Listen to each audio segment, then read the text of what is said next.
lagi di Talkation, Talking Education for Action. Nah, Questioners, pada segmen sebelumnya kita udah ngobrol-ngobrol sedikit nih sama Mbak Rova. Mungkin pada segmen ini kita ulik lagi nih lebih dalam tentang Mbak Rova dan voice over talent. Langsung aja nih Mbak Rova. Ya, Mbak Rova, jadi kan pada segmen sebelumnya nih, Mbak Rova udah ada nge-spill nih kalau menjadi VO talent itu sebenarnya nggak mulu keturunan kok, sebenarnya bisa belajar dari nol. Nah, teknik-teknik dasar apa aja nih Mbak yang harus kita pelajari saat kita jadi pemula nih? Oke.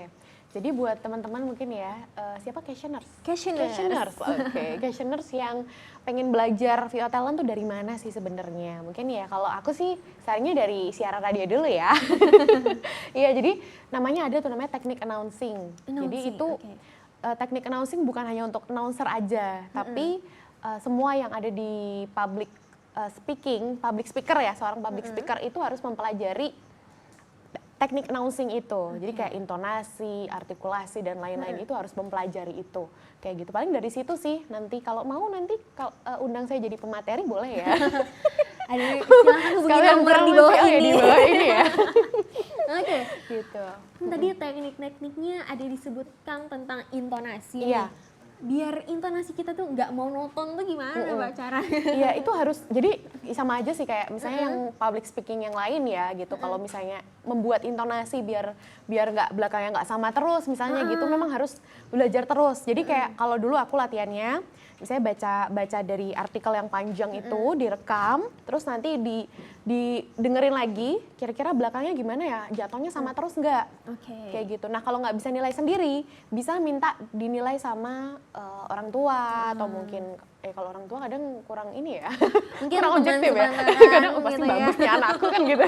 Bisa juga Kamu sama bagus kan? iya makanya sama teman biasanya gitu. Kalau sahabat tuh kayaknya kalau ngomong kan jujur banget ya. Ini gimana menurut kamu kayak gini-gini. Jadi perlu untuk minta pendapat orang lain karena kan kadang kita nggak bisa nilai diri sendiri ya. Jadi memang belajarnya harus sering kayak gitu. Untuk latihan biar gimana nanti belakangnya biar nggak sama terus jatuhnya kayak itu terus belakangnya kayak gitu. Paling nggak sih bisa naik turun belakangnya. Jadi misalnya pas pertama itu naik, terus bawahnya turun gitu. Contohnya? Jadi misalnya di belakangnya itu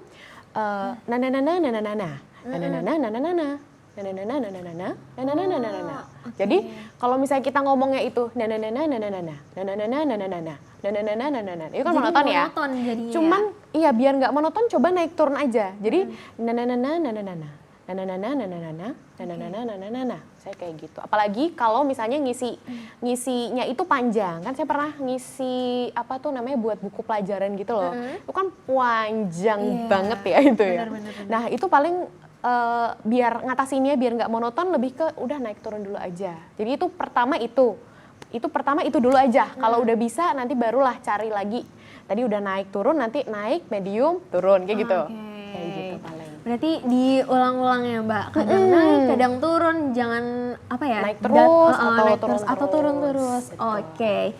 Nah Mbak Rova, jadi VO talent ini harus nggak sih kita mempunyai suara yang bagus? Kalau suara yang bagus itu kayaknya kayak ngelihat orang cantik apa ganteng gitu nggak sih? Terlalu subjektif gitu kayaknya kalau bagus. Enggak sih kalau bagus. Kayak penyiar radio juga kayaknya suaranya lebih ke punya karakter. Berkarakter, dia punya karakter. Cuman memang kalau bulat itu harus apa enggak sih sebenarnya? Nah itu ya mungkin ya. Kalau bulat sih biasanya sih keharusan juga di VO talent. Nah ketika kita membuat suara-suara, misalnya butuh suara anak kecil jadi cempreng, ya kita bisa juga dibikin gitu. Tapi untuk bulat itu menurut aku sih keharusan ya kalau di VO talent kayak gitu. Jadi memang harus dilatih. Dulu saya suaranya cempreng loh. Nah, tapi kayak nggak kelihatan gitu. Udah berapa tahun nih ya, jadi itu memang belajar gitu. Sekarang masih bisa dibikin sih. Dulu tuh saya kalau ngomong kayak gini. Jadi kalau ngomong tuh memang nggak dikontrol, masih bisa nih ya. Sama kayak aku kayaknya masih belum terkontrol. Iya, karena ngambilnya tuh dari sini loh, dari tenggorokan. Jadi ketika suara yang ngambil dari sini itu jadi kadang kayak gini loh. Kejepit gitu. Nah, akhirnya kalau misalnya udah dikontrol, itu akan beda. Mungkin kedengeran banget ya. Kedengeran banget. Nah, sekarang suaranya udah kayak gini terus. Jadi untuk ngelatih kayak gitu gimana? Direkam terus pokoknya. Sampai kita tuh dengerin suara sendiri itu nggak jijik. Itu satu, iya loh, bener loh. Apalagi kalau penyiar radio, kalau misalnya kamu dengerin suaramu sendiri, kamu aku nggak mau dengerin lagi, apalagi orang lain kan gitu ya. Nah pertama itu tuh mungkin bisa dicoba dari situ dulu questionnaires kayak gitu. Jadi pertama rekam terus sampai suaramu tuh kamu dengerin tuh seneng, enak gitu. Kamu mau dengerin suaramu berlama-lama, nah itu berarti orang lain kalau denger juga begitu kan begitu. Nah Mbak Rova, di VO Talent kan tadi Mbak Rova bilang itu sebagai freelancer nih Mbak. Betul. Nah awal-awal mulanya itu kan klien-klien nih masih pada belum tahu nih suara kita gimana. Pernah nggak sih Mbak Rova ngerasa kayak, aduh kok orang-orang nggak pakai suaraku ya, jadi ngedown gitu. Pernah nggak sih Mbak? Pernah. Dalam Pernah fase sih, itu. pasti pernah sih ya. Apalagi kalau dulu waktu belum di agensi pas pertama itu bingung gitu loh. Karena kan cuma bantuin cutting gitu kan. Iya, namanya bantuin ya. Iya bener. Ya gitulah, cuman saling membantu. Aku juga dapat portofolio gitu. Nah jadi sambil ngumpulin portofolio juga, terus gimana ya?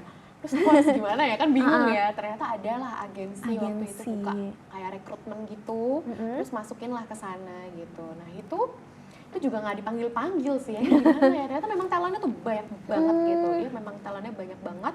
Terus akhirnya aku juga ada masuk agensi lagi kan, yang lain gitu kan. Memang sempat bilang gitu juga ke adminnya, Mas emang gimana sih kayak gitu-gitu. Jadi kadang memang kalau dari agensi itu dia pitching dulu ke klien. Jadi misalnya dia punya beberapa talent, dia ajuin lah ke kliennya. Jadi diomongin dulu sih ke talentnya, misalnya ini durasi sekian, untuk apa kebutuhannya, untuk iklan TVC atau untuk apa gitu. Nanti kita ngasih rate gitu. Terus diajukin ke klien, setuju nggak atau nggak dinego dan lain-lain. Terus barulah dipilih dari beberapa itu. Jadi berarti klien yang milih. Betul, jadi tuh ada beberapa tuh ketika kita di chat pun belum tentu kita sebenarnya. Nah ketika enggak gimana ya, pasti rasanya down iya. Udah pasti sih ya gitu ya. Nggak pede, insecure, ya biasalah kayaknya gitu-gitu terus sih. Sering ya namanya insecure, overthinking itu kayaknya kebiasaan kita ya. Jadi sebenarnya bener. Kalaupun pernah, tapi justru ketika udah ngejalanin itu ya harusnya aku nggak usah kayak gitu ya, karena memang berarti memang belum ada rezekinya aja, karena rezeki orang tuh nggak akan ketukar, nggak akan ya kan, betul, pasti ada. Kalau kita udah niatin ke situ, ya aku selama itu pun juga sambil bantu-bantuin juga, sambil kumpulin portofolio dan diupload ke sosmed, itu penting juga sih. Pakai hashtag. Perlu catatan ya, di-upload ke sosmed itu penting karena sebagai portofolio juga ya. Betul, ya hashtag-hashtagnya banyak ya gitu ya. VO Talent, hashtag VO Talent Jogja, hashtag apa gitu. Pakai hashtag jangan lupa. Pokoknya. Nah berarti tanpa ada usaha tersebut tuh sebenarnya klien tuh malah nggak tahu ya Mbak kalau ada suara kita, tanpa kita ikut agensi, tanpa kita ngupload suara kita ke sosial media. Kalau kita diem-diem doang, iya betul, gimana mana itu? orang tahu suara kita seperti apa. Betul, ada juga yang mungkin aku nggak pede kalau upload di sosmed. Ya kamu harus pede gitu untuk upload itu, untuk ngasih tahu dunia, oh kamu tuh ada kamu loh di sini, kamu bisa apa kayak gitu. Jadi kumpulin portofolio, bantuin siapapun ya. Aku tuh kadang sampai sekarang kalau misalnya bantuin juga kadang masih mau bantuin lah kayak gitu.